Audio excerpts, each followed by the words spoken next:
They can open T hangers. No, it's closed T hanger, but they have sliding doors on theirs. They all have sliding doors. Because you know more about hanger rentals than the rest of us do. Is this a little bit higher than average, a little lower than average? It's higher than average.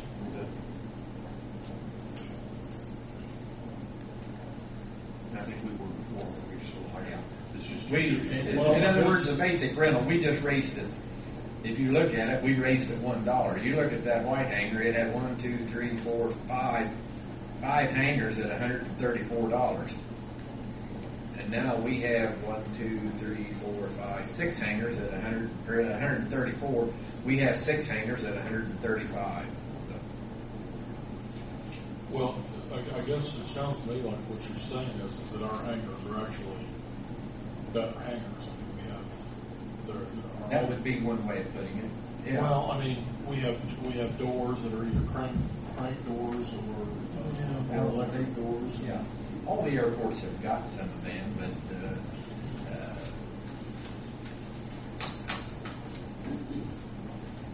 but it depends on the airport and the hangar and who you have wanting it. Milwaukee, Illinois, up in Chicago is $475 for a tie down outside.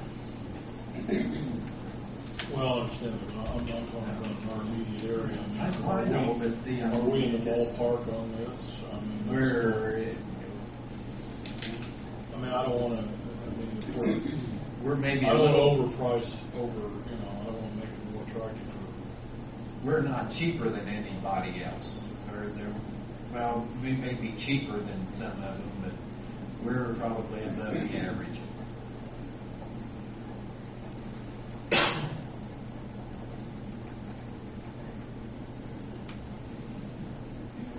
Yes, Bob. Are we going to have the opportunity to get some input before you set prices for our hanger? That's not been brought up. I mean, adjusting your price hasn't even been brought up. We haven't looked at been an issue. those three. Yeah. The only thing we was doing, we weren't into this to raise the hanger prices or to get more income or to do any more money.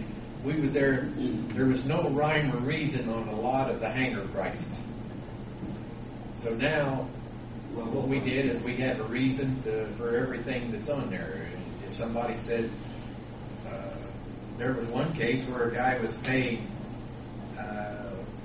for an electric door, and he was paying, I think, $2 more than the guy right next to him or close to him, and that guy was just raising the barrel of hell because he wanted an electric door. He wanted to pay that extra $2 and get the electric door. But and there was a lot of that. All this was to set down with our present pricing and adjust it so that there was fairness and evenness all the way across the board. It's like you said, there's been no proposals for changes for yours, Covis, or Slumbers. But if we do, we'll consult all three of them, actually.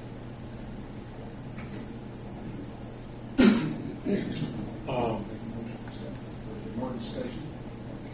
Well, I just wondered. This is basically these are just monthly rates, right? Right.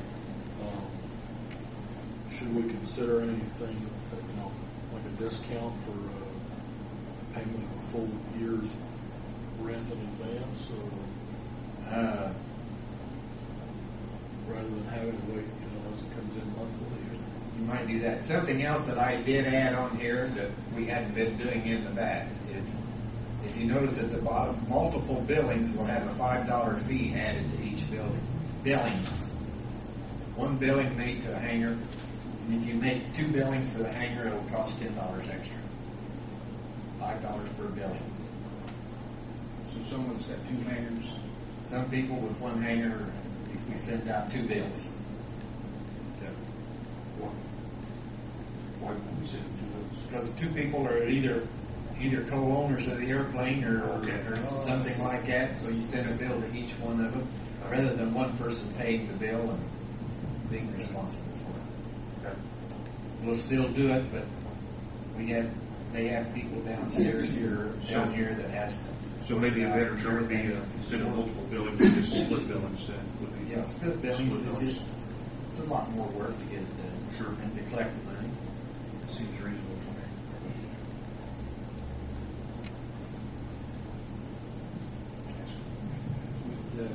Anyone care to make a motion to effectively accept this?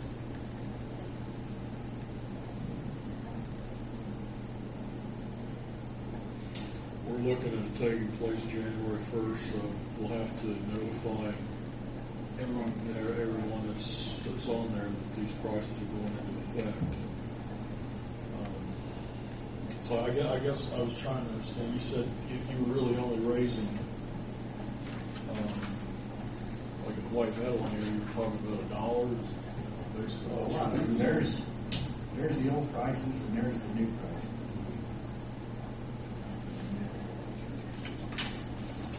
Well, actually, some of them are actually going down.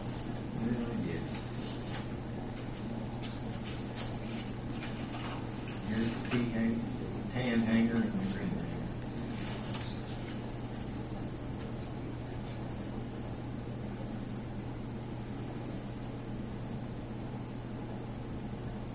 Should make copies of that because that has a little bit of that.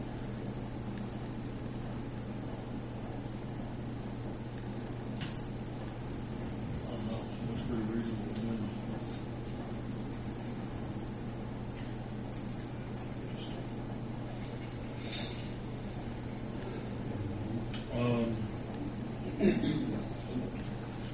I guess that I would accept, or I would make a motion to accept the hangar space rental rates as provided by the committee to take effect as of January 1, 2010. Second. Can I second it? Okay, since I was on the committee, I didn't know. I'll second that. Okay. Janice, you want to take a roll call vote, please? Jim Pruitt, Yes. Darrell Hall, Yes. John Dooley, I'll say yes, I'd like to qualify that. I would have abstained since I'm one of the hangar renters, but I think we need 3 to make the quorum, so I know Andy Winger was involved with this, so I'm going to go ahead and say yes. do I need to make note of that?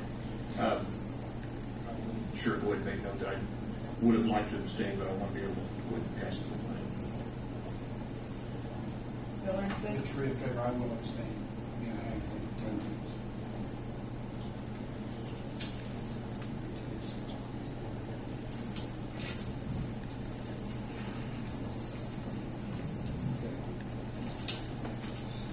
Skydive.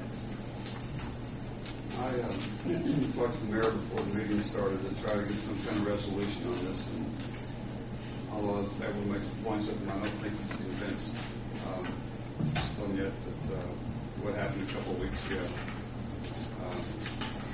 that we did it the right way.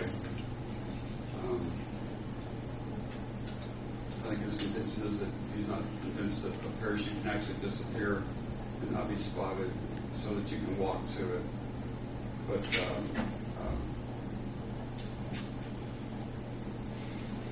been our experience that they can disappear. And I think Mr. Dickman even have to verify that, because showing him on a map where a parachute was, he was unable to retrieve him on 5 different occasions, which made us have to jump in to get him. You could see him from the air, but you couldn't find him by walking the ropes on the ground. So he gave us permission on 5 different occasions to jump in to retrieve canopies last year so that they wouldn't be there for the combines at the end of the season. And in light of the fact that we couldn't reach him 2 weeks ago, his number had been disconnected, and the corn was 8 feet tall. Once that canopy went through, it would be even that much more difficult to locate, so we made a decision to retrieve it. We do have a phone number for Mr. Dickman. Had Mr. Dickman been there, I'm sure he would have still told us to jump in and get it, as he did all 5 times last year.